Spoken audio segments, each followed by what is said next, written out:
88쪽 2단원 처음 시작했죠 지금? 2단원 처음 시작했는데 앞부분에 이제 그 제국주의와 관련된 내용, 제국주의 국가들이 동아시아 지역으로 이제 진출하는 그런 내용은 잠시 넘어가고 흥선대원군부터 이야기를 하도록 할게요. 서부 열강의 접근과 조선의 대응 단원에서 제국주의 열강과 동아시아 진출, 그 다음에 흥선대원의 개혁정치와 홍상수교 거부정책과 관련된 부분 수업하도록 하겠습니다. 학습 목표를 같이 보시죠. 제국주의의 등장 배경과 속성을 알고 제국주의 열강과 청, 일본 사이에 맺은 불평등 조약의 주요 내용을 말할 수 있다. 두 번째, 흥선대원군이 실시한 개혁정치의 내용을 파악하고 홍상수교 거부정책의 의미와 한계를 설명할 수 있다. 두 가지 학습 목표입니다. 자, 흥선대원군의 개혁정치에 대해서 이야기를 해야 되는데 우리가 지금 배우고 있는 한국사 배우는 순서가 지금 고대부터 쭉 오고 있는 것이 아니기 때문에 우리가 지금 현대부터 지금 차례차례 뒤로 가고 있잖아요. 그러다 보니까 이렇게 첫 부분 수업을 할 때가 되면은 좀 이제 문제가 되는 게 그 이전 시대가 어땠느냐를 이야기하기가 좀 되게 어려워요. 왜냐면 그 이전 시대를 우리가 지금 배우지 않았으니까. 근데 역사라는 건 항상 사건이 일어나려면 그 사건의 원인이 있고 그 원인에 의해서 사건이 발생한 다음에 그 결과가 나타나고 이 결과가 또 다른 사건의 원인이 되고 이렇게 인과관계가 계속 이어지는 것이라서 한 단원 안에서 처음부터까지 쭉 수업하기는 괜찮은데 이 끝나고 나서 그 전 다시 앞으로 돌아가려면은 그 전 타임을 우리가 좀 이해를 해야 되잖아요. 그래서 지금 2단원 첫 부분인 흥선대원군의 개혁정치를 이야기를 하려면 흥선대원군 이전 시대는 그럼 어땠냐 그걸 우리가 좀 알아야 돼. 본래 같았으면 전 시간에 배웠겠지. 배우고 이제 여기 단으로 넘어왔겠지만 우리가 그러지를 못했으니까 잠시 앞부분을 조금 요약을 이제 하자면 정조가 1800년에 사망해요. 죽어요. 1800년에 죽고 그의 아들인 순조가 즉위를 하는데 11살에 즉위를 해요. 11살. 그러니까 매우 어린 나이에 왕이 됐지. 그럼 보통 왕이 되면 성인인 경우에는 자기가 직접 통치를 하지만 성인이 아니고 어린 나이인 경우에는 왕실에 가장 큰 어른이 수렴청정이라는 걸 해요. 들어봤니? 수렴청정? 뭐 뒤에서 이렇게 수렴, 발을 쳐놓고 뒤에 이렇게 대비나 이런 사람들이 뒤에 앉아가지고 왕한테 이렇게 하세요 하고 이렇게 조언을 해주고 알려주면 어린 왕이 그때로 하라 이렇게 얘기하고 끝나는 뭐 이런 정치 체제야. 그런 이제 수렴청정이라고 하는데 보통 왕실의 큰 어른들이 해. 근데 보통의 경우라면 어린 왕의 어머니나 아니면 할머니 이런 사람들이 이제 주로 한단 말이지. 근데 당시에 이제 순조가 왕이 됐을 때 왕실의 가장 큰 어른이 누구였냐면 영조의 두 번째 부인이었던 정순왕후 김씨예요. 정순왕후 김씨. 그 사람이 이제 사실은 정조의 할머니예요. 정조의 할머니. 근데 정조하고 나이 차이가 5살인가? 밖에 차이가 안 나. 7살인가? 7살 정도 차이 나던가? 아무튼 몇 살 차이가 안 나요. 그러니까 정조가 45세 죽었으니까 할머니인 정순왕후가 50대 초반인 거야. 50대 초반. 그러니까 여전히 살아있어. 정정하게. 그러니까 이제 그 할머니가, 순조의 증조 할머니가 수렴청정을 하는 거예요. 근데 이제 순조의 부인이 있는데 11살이지만 결혼을 했어. 부인이 있는데 그 김조순이라는 사람의 딸과 혼인을 했단 말이야. 그래서 순원왕후 김씨예요. 근데 이 순원왕후 김씨가 안동 김씨 세력입니다. 안동 김씨. 그래서 이때부터 이제 안동 김씨라고 하는 집안이 왕의 처갓집으로서 외척으로서 이제 이렇게 성장해 갑니다. 그래서 이제 순조가 이제 성인이 되고 직접 통치를 하기 시작하고 그러면서 이제 안동 김씨가 권력을 다 잡고 운영을 집권을 해 나가는데 그 시기를 세도 정치기라고 합니다. 세도 정치기. 근데 이제 순조가 또 아들이 있겠지. 순조 아들이 있는데 이 아들이 결혼을 해가지고 이제 부인을 들였어. 근데 그 부인은 조씨 부인이야. 그래서 풍양 조씨가 이제 외척으로 새롭게 들어옵니다. 그래서 풍양 조씨 세력이 새로운 외척 세력으로 이제 자리매김하고, 그래서 안동 김씨와 풍양 조씨가 같이 뭐 경쟁하면서 또는 협력하면서 이 세도 정치기를 계속 유지해 가요. 한 60여 년간 계속 이어갑니다. 이 시기에는 이 세도가들이 자신들의 정권 유지가 가장 최우선이었기 때문에 뭐 민생이라든가 이런 정책이라든가 이런 데는 크게 관심이 없었던 시절이에요. 그러다 보니까 백성들이 매우 힘들었죠. 그래서 지금 앞에 보신 바와 같이 세도 정치로 인해서 삼정의 문란이 발생했다. 삼정이라는 것이 무엇이냐? 기억나실 텐데 전정, 군정, 환곡이라고 해서 토지와 관련된 세금, 그다음에 군역과 관련된 세금, 그리고 환곡은 세금은 아닙니다만은 곡식을 빌려주고 다시 갚게 하는 그런 제도가 환곡이에요. 환곡, 돌아올 환, 곡식곡, 곡식이 돌아온다 하는 거예요. 지금도 집안에 돈이 좀 없고 그러면 돈이 필요한데 돈이 없으면 은행 가서 뭘 받아? 대출을 받지. 말 그대로 대출을 받는 거야. 그러면 대출을 받아서 돈을 썼으면 나중에 이 돈을 은행에 갚아야 될 거 아니에요. 갚을 때 뭐랑 같이 줘? 이자를 같이 준다. 원금에다가 이자를 같이 딱 얹어가지고 이렇게 줘요. 환국도 마찬가지야. 원금을 받았으면 갚을 때 원금만 주는 게 아니라 이자도 같이 얹어서 줘야 되거든. 근데 이 환국을 누가 운영했냐면 그 관청에서 운영을 했어요. 관청에서. 그래서 그 동네에 그 행정구역 안에 필요한 사람이 있으면 관청에 와서 환국을 신청하고 이제 곡식을 빌려갑니다. 그래서 봄에 빌려주고 가을에 갚게 하는 그런 제도였어요. 근데 사실 안 필요한 경우도 있잖아요. 내가 대출이 안 필요한 경우, 환국이 필요하지 않은 경우가 있어. 근데 필요하지 않는데도 강제로 빌려가게 하는 거예요. 그리고 갚을 때는 이자도 같이 넣어서 갚게 하는 거예요. 그러다 보니까 이렇게 생기는 이자는 누가 착복을 하냐면 관리들이 중간에서 착복을 하는 거예요. 먹어버리는 거예요. 자기 주머니 속으로 집어넣는 거지. 이제 이거를 횡령이라고도 하고, 그래서 이런 관리들을 보통 뭐라고 표현해요? 백성들을 힘들게 하고 자신의 이익만 탐하는 그런, 그치, 탐관오리라고 해요. 탐관오리. 그래서 그런 탐관오리들이 많이 늘어나게 돼. 그래서 백성들은 전정, 군정, 환곡 이 세 가지를 지방 관청 관리들로부터 엄청나게 피해를 많이 보면서 살았어요. 특히 그 중에서도 환곡의 폐단이 가장 컸어요. 환곡의 폐단이. 그래서 매우 힘들게 살았죠. 그래서 이 세도 정치기가 백성들로 하여금 굉장히 힘들게 했던 그런 시기였다는 거예요. 그러니까 농민들이 도저히 못 살겠다 해가지고 봉기도 일으켜. 그래서 농민 봉기가 전국적으로 확산됐던 시기이기도 해. 그래서 이 시기에 가장 크게 일어났던 농민 봉기를 임술 농민 봉기. 임술년에 농민들이 전국적으로 일으킨 봉기를 임술 농민 봉기라고 합니다. 그래서 이제 국내의 상황은 그러했어요. 국내 상황은. 그러면 대외적으로는 어땠느냐? 서양 세력들이 막 들어와서 통상을 하자고 서로 이렇게 그 무역 활동, 통상을 하자고 요구를 하던 그런 시기였어. 그래서 서양 세력들 이양석이 막 들어오고 또 천주교라는 종교가 들어와가지고 국내에서 막 크게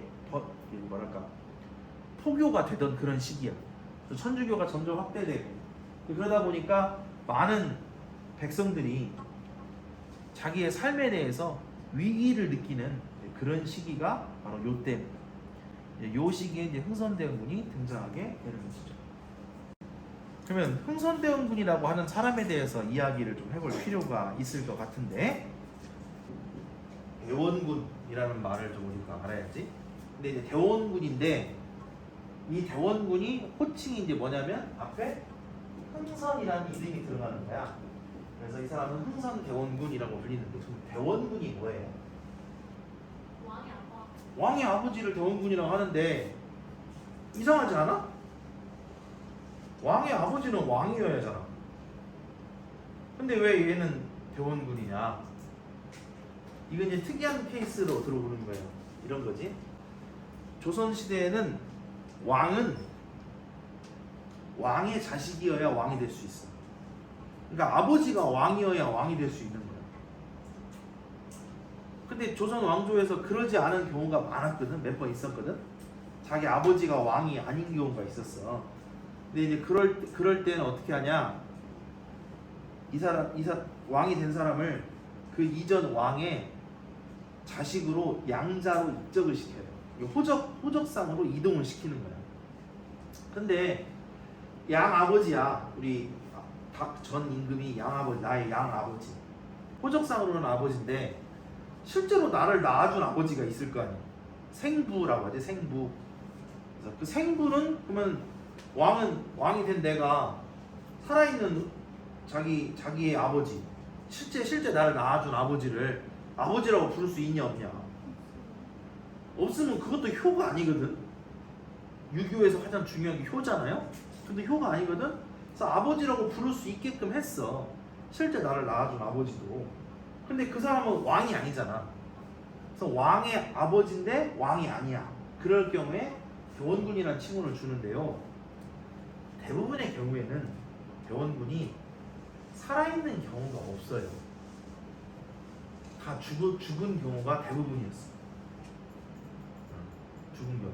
그러니까 그 아들만 살아있고 아버지는 이미 죽은 상태. 그 상태에서 이 아들만 돌아가신 임금의 아들로 양자로 보내가지고 얘가 이제 왕이 되는 경우가 있어. 그런 경우가 있었습니다. 근데 이 흥선대원군은 정말 특이하게도 대원군 중에서도 살아있는 채로 대원군의 칭호를 받은 사람입니다. 왕의 아버지이기 때문에 실질적으로는 거의 상왕처럼 대우를 받았다. 상왕처럼. 바로 전 임금처럼 대우를 받았다. 왕의 아버지. 살아있는 왕의 아버지이기 때문에 실질적인 권력을 많이 가지고 있는 거죠. 그래서 흥선대원군은 자기의 아들을 그 왕으로 만들면서 당시 이제 그 헌종의 부인이었던 신덕왕후 조씨, 그 조씨 부인 조대비한테 자기 아들을 양자로 드리면서 고종이 즉위를 하게 되고, 고종이 이제 즉위하면서 흥선군은 대원군이라는 칭호를 받게 됩니다. 그러다 보니까 흥선대원군이 왕의 뒤에 있는 거예요. 그래서 실질적으로는 고종이 어리니까 실질적으로는 흥선대원군이 모든 개혁 정치를 다 했다라고 볼 수도 있는 거예요. 자, 그러면 이제 흥선대원군이 이제 섭정을 하면서 자기 아들을 이제 왕으로 앉혀놓고 섭정을 하면서 했던 여러 가지 개혁 정책은 무엇이 있는지 하나씩 살펴보도록 합시다. 먼저 왕권을 강화하기 위한 정책이었어요. 왕권 강화. 그래서 옆에 좀 왕권 강화라고 써놨지?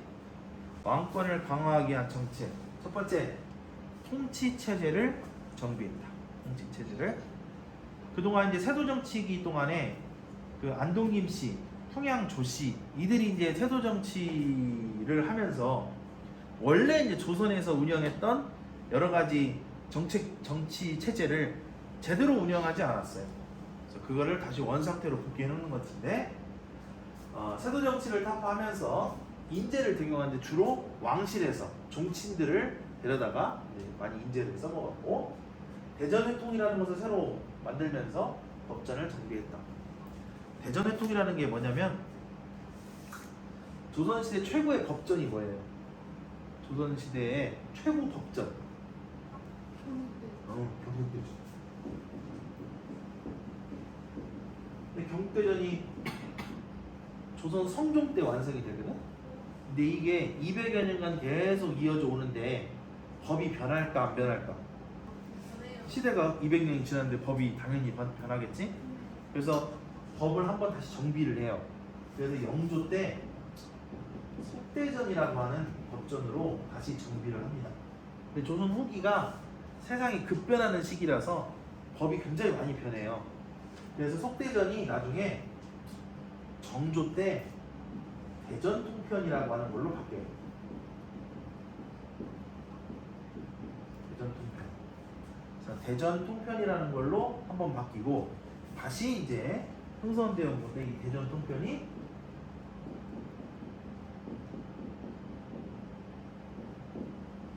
대전회통으로 다시 바뀌는 거예요. 그러니까 경국대전이 지금 계속 바뀌는 거예요.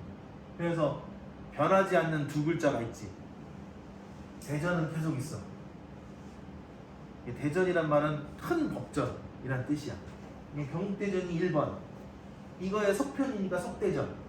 근데 이 대전을 다시 통합해서 편집한 게 대전통편. 이 대전을 다시 통편집한 것이 대전회통. 이렇게 이해하셔요. 그래서 성종, 영조, 정조, 고종 이렇게 세 차례 변화가 이루어지는데 마지막이 이제 흥선대원군이 한 것이다. 대전회통. 비변사를 축소하거나 폐지했다. 비변사라는 기구가 그럼 어떤 기구냐? 조선 후기에 이제 운영됐던 임시기구예요, 사실은.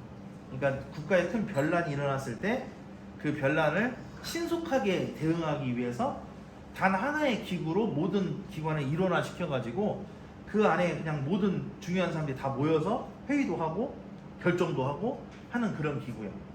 그래서 중종 때 처음 만들어져서 임진왜란하고 병자호란을 거치면서 비변사가 강화돼요.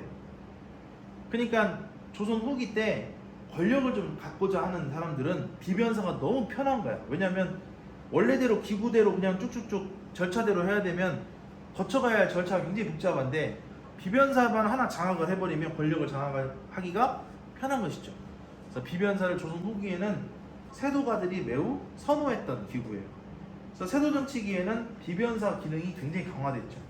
그래서 이제 흥선대원군은 개혁 정치를 할 때 이 비변사부터 해체를 시켜버려요.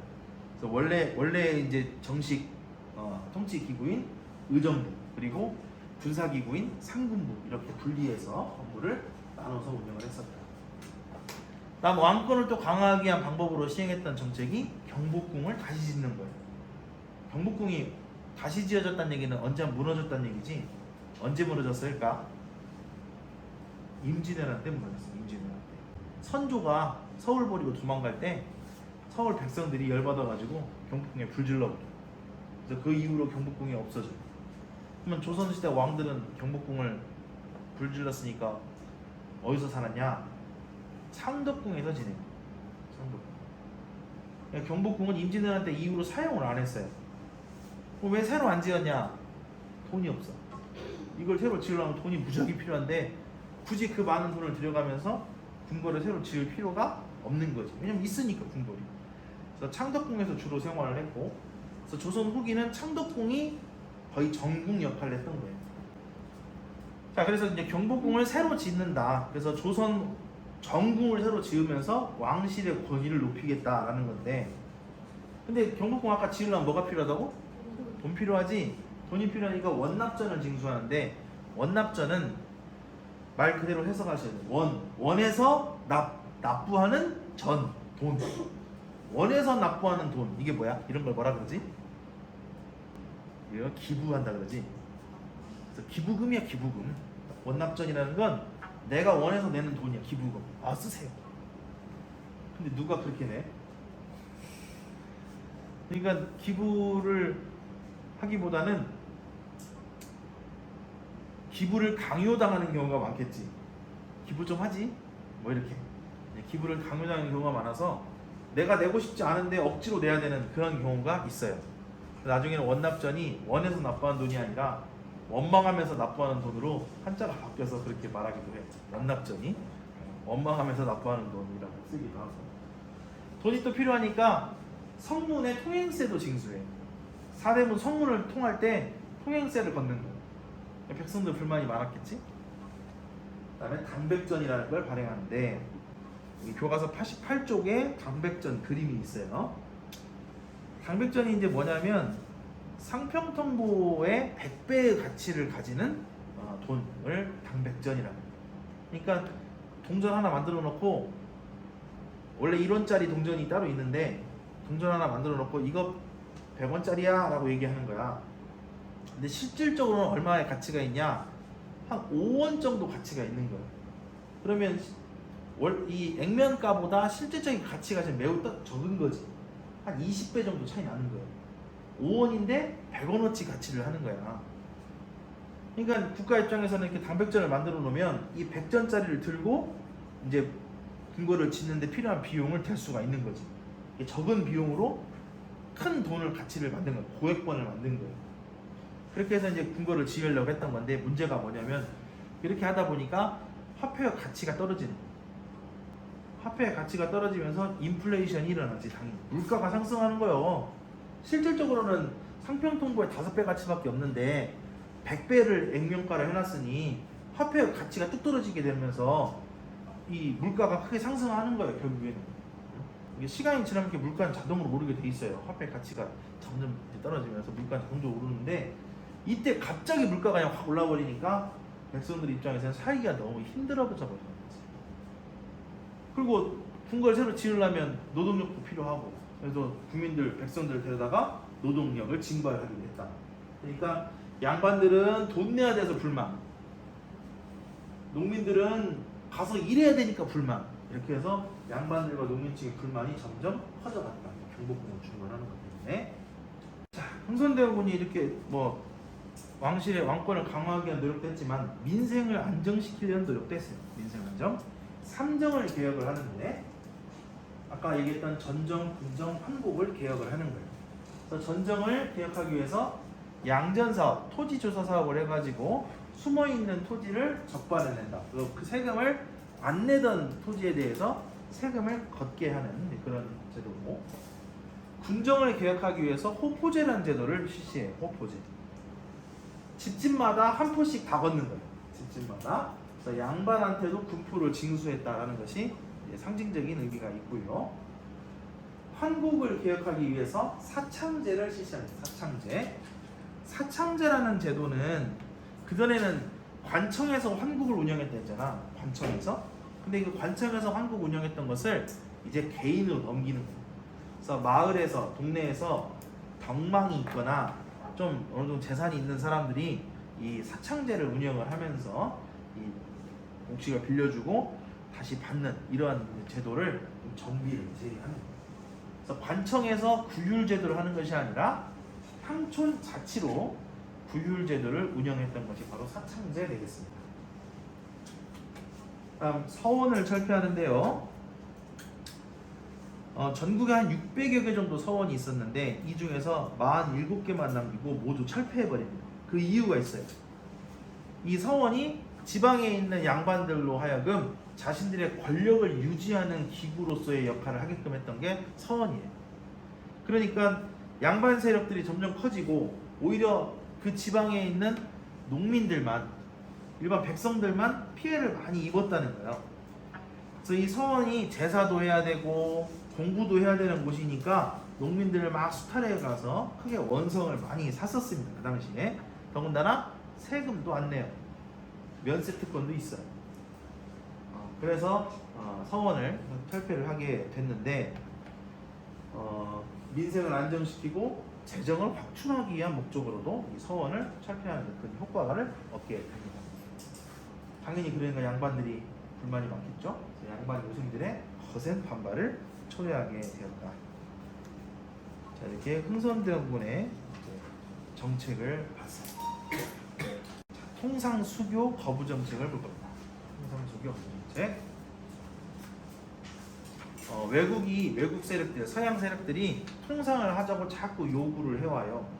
이제 그 시작이 된 게 1866년입니다. 먼저 병인박해를 이야기를 해야 되는데, 러시아가 중국으로부터 연해주를 얻어요. 연해주를 차지하면서 이제 조선하고 러시아가 두만강을 사이에도 국경을 마주하게 됩니다. 그러니까 이 러시아 세력을 견제하기 위해서 프랑스의 힘을 좀 빌리려고 해요. 때마침 우리나라에 프랑스 선교사들이 많이 들어와 있었어요. 그래서 프랑스 선교사들이 이용해가지고 러시아를 좀 견제해야겠다라고 이제 생각을 하고 그 선교사들한테 가서 니네 정부한테 가가지고 우리랑 좀 동맹을 맺게끔 니들이 다리를 좀 놔주라라고 얘기를 했는데 선교사들이 거절을 하니까 그거를 이제 지금부터 교실 환기를 위해 창문을 열어주시기 바랍니다. 시계가 한 3분 정도 늦다. 그지?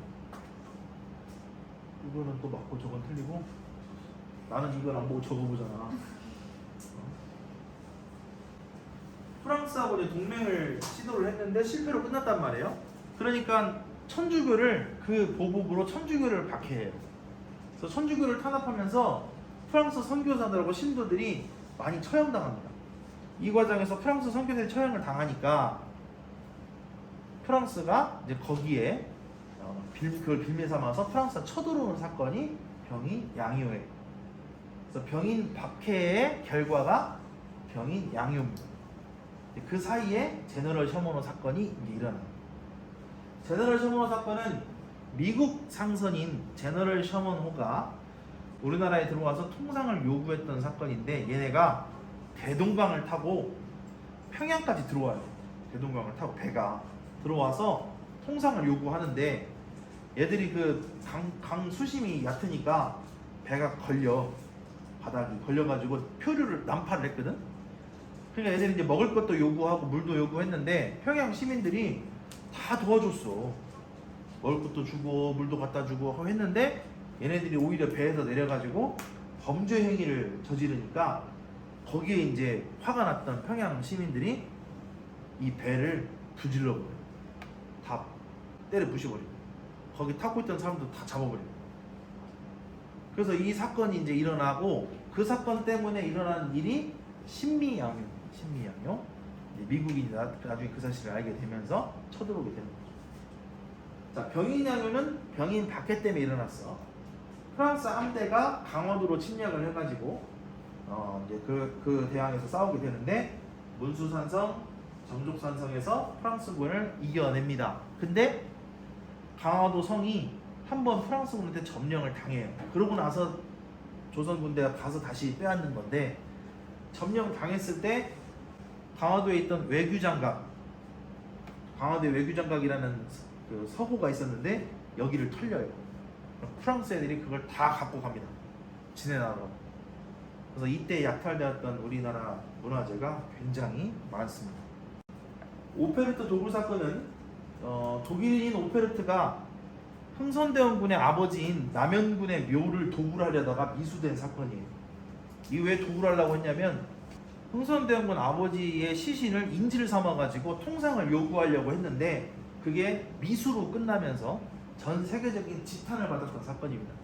이 사건 때문에 흥선대원군이 화가 엄청 나가지고 서양 세력하고 절대 수교하지 않겠다, 통상 수교하지 않겠다라고 이제 결심을 하죠. 그로부터 이제 3년 뒤 이제 미국이 쳐들어옵니다. 그게 이제 신미양요인데 이 사건은 제너럴 셔먼호 사건 때문에 일어난 거예요. 그래서 미국 함대가 역시 강화도로 쳐들어옵니다. 광성보 곳에서 싸움이 벌어지고, 그래서 처음에는 우리가 밀려났지만 흥선대원이 강경하게 이들을 어떻게든 물리치겠다라고 강경하게 대응을 하면서 미군은 그냥 철수합니다. 그냥 외세하고 통상 수교하는 것을 절대로 하지 않겠다라고 선언하는 척합의가 전국에 세워지게 되는 것이죠.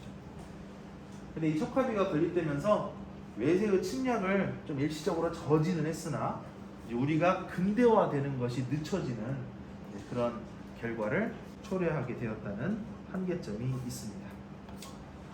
자, 이렇게 해서 91쪽까지 이야기를 했고요.